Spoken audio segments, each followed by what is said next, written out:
Far out on the wine-dark sea, there is an island where no ships ever go. No harbors, no walls, no lights at night. Only green hills and wild goats and caves in the cliffs above the shore, and on a morning washed clean by rain. One ship comes anyway.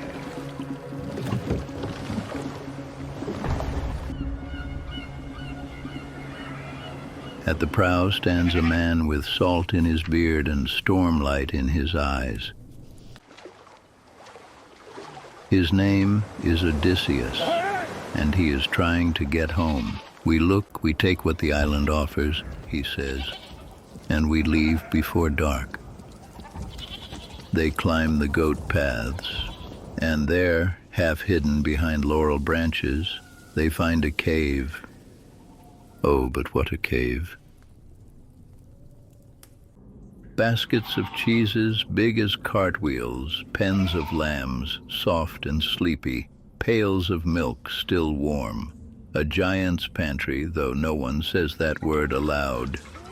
Odysseus carries something too, a goatskin of wine, a gift from a priest, wine so strong, so sweet, so dark, that 1 cup must be mixed with 20 of water.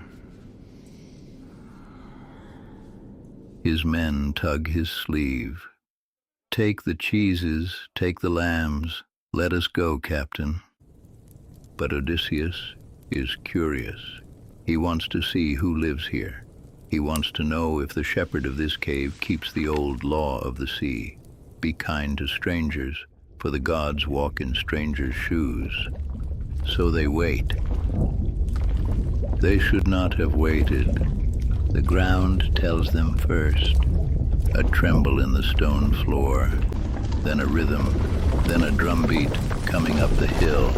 Footsteps, each one heavy as a falling tree. Into the cave pours the flock, a river of wool, and behind the flock, blocking out the evening sky, comes the shepherd. He is tall as a ship's mast. His shoulders are cliffs, and in the middle of his forehead, where you and I have 2 eyes, he has one. A single eye, round and yellow as a harvest moon. His name is Polyphemus, son of Poseidon, god of the sea, and this is his home. The men press into the shadows at the back of the cave, quiet as mice in an eagle's nest. The giant milks his ewes. He stacks his wood. He hums, low, tuneless, the way mountains would hum. He does not know he has guests. Then he turns to the doorway and he lifts a stone and sets it in the mouth of the cave. Boom. The light is gone. The way out is gone. And 13 small men are sealed in the dark, with a giant who has not yet looked behind him. He is about to. The fire catches.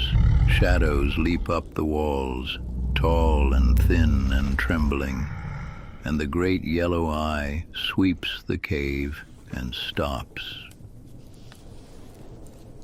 Strangers.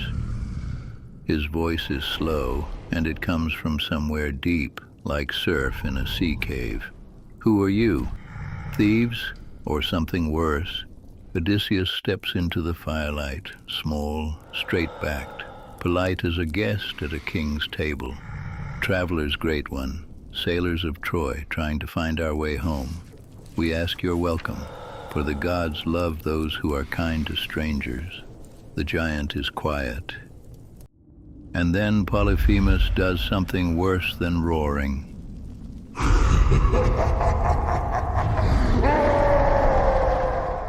He laughs. The gods, he says, we Cyclopes are older than the gods' rules, little man. I fear no one. I do as I please. The giant's hand comes down, quick as a wave breaking. 2 men are taken. Their shadows vanish from the wall, and the giant makes his supper. The others press their faces to the cold stone and shut their eyes. Odysseus does not shut his. All night in the dark, his eyes stay open, and behind them, a plan begins to turn, slowly. Morning. The stone rolls back, light, but only long enough for the flock to pass. The giant steps out with his sheep and seals the door behind him. He can lift the stone. They never could. And that is the trap inside the trap. Even if they killed the giant, they would be burying themselves in a tomb of rock. No, the giant must live and be tricked into opening that door himself. So while the giant is away in his high meadows, Odysseus and his men find a great staff of olive wood, green and heavy, tall as a ship's mast is wide. They cut it, they shave one end to a point sharp as a thorn. They harden the point in the embers, and they hide it under the straw. Evening, drum beats, the flock, the stone, boom. And supper again. 2 more shadows gone from the wall. And now, Odysseus stands up. In his hands, a wooden bowl filled to the brim with that dark, sweet, unwatered wine. Cyclops, he says kindly, the way you'd speak to a large dog. Meat should be followed by wine. Taste what our ship carried, and perhaps pity us. The giant takes the bowl between 2 fingers, like a thimble. He sniffs, he drinks. His eye goes wide. More. A second bowl, a third, and the cave grows warm and slow, and the giant's great eyelid grows heavy, and he smiles down at the little man the way you smile at something small that has pleased you. Little friend, he rumbles, tell me your name. I wish to give you a gift. And here it comes, the cleverest lie ever told in the dark. Odysseus bows. My name, he says, is nobody. That is what my mother calls me. That is what all my friends call me. Nobody. Nobody, the giant repeats, tasting the word like the last of the wine. Then here is my gift, nobody. I shall eat you, last. And he laughs at his own joke, a laugh that turns into a yawn, and the yawn tips him over like a felled tree.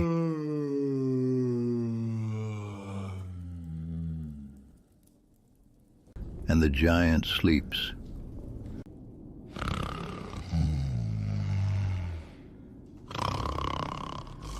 Now, quietly now, the men slide the olive stake from under the straw. They hold its point in the fire's heart until it glows, not flame, but a deep and angry orange, like the eye of the storm itself. Odysseus guides it from the front the way a shipwright guides a beam. The glowing point levels at the single sleeping eye. And now, look only at the wall. On the stone, a great shadow rears up and thrashes, huge and wild in the leaping firelight. A sound like a hot blade in a bucket of rainwater, and then a roar that shakes cheese baskets from their shelves, that sends the sleeping birds up from the whole island at once. A roar that rolls across the Black Sea like thunder with a heart. The giant is awake. The giant is blind. And the giant is angry.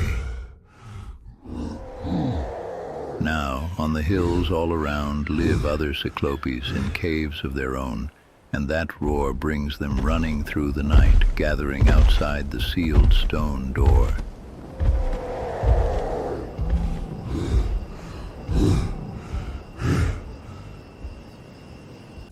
Brother, what's happened?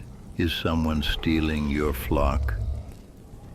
And from inside comes the great voice, cracked with pain and wine. Nobody has hurt me. Nobody is killing me. Nobody is in my cave. Outside, silence. The neighbors look at one another.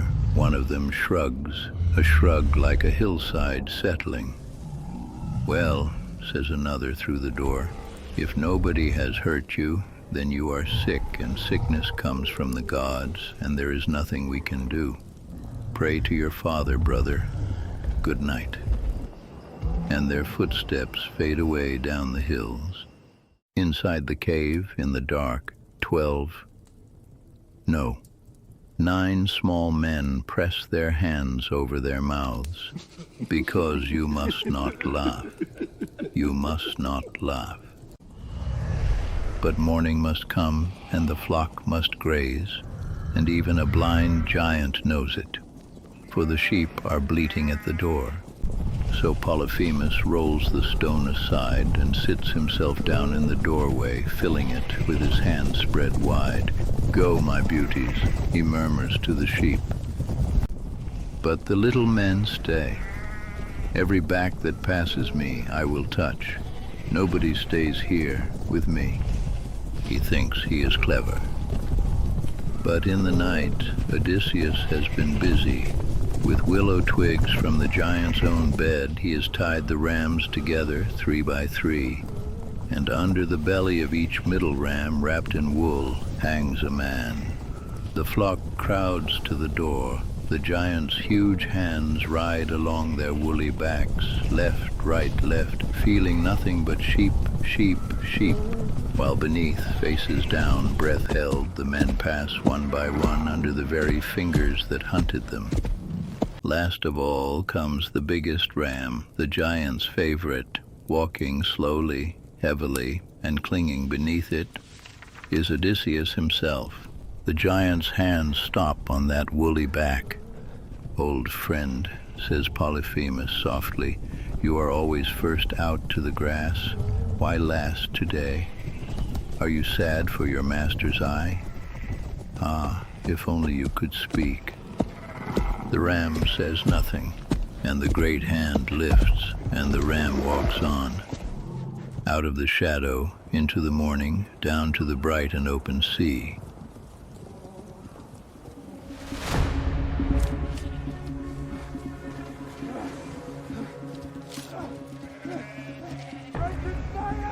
They run for the ship, they row until the oars bend, and there, with grey water widening between him and the island, Odysseus should have stayed silent. He does not. He stands up in the stern, cups his hands, and shouts back at the cliffs, "Cyclops, if anyone ever asks who blinded you, tell them it was no nobody. Tell them it was Odysseus, king of Ithaca." On the cliff top, the blind giant rises. He tears the peak from a mountain and hurls it at the voice, and the sea leaps. And the wave nearly throws the ship back onto the shore. And then Polyphemus kneels and lifts his face to the sky he can no longer see, and speaks to his father. "Poseidon, god of the deep, hear me. Let Odysseus never reach his home, or if he must, let him come late and alone and find trouble waiting at his own table. Far below, on the dark water, the sea begins to stir. The men row, the island shrinks, the stars come out, one by one, like eyes opening. Odysseus looks back only once. He has escaped the giant, he has out-tricked a son of the sea, but the sea itself has heard his name now, and the sea has a long, long memory. His journey home has just grown 10 years longer, but those, little friend, are stories for another night.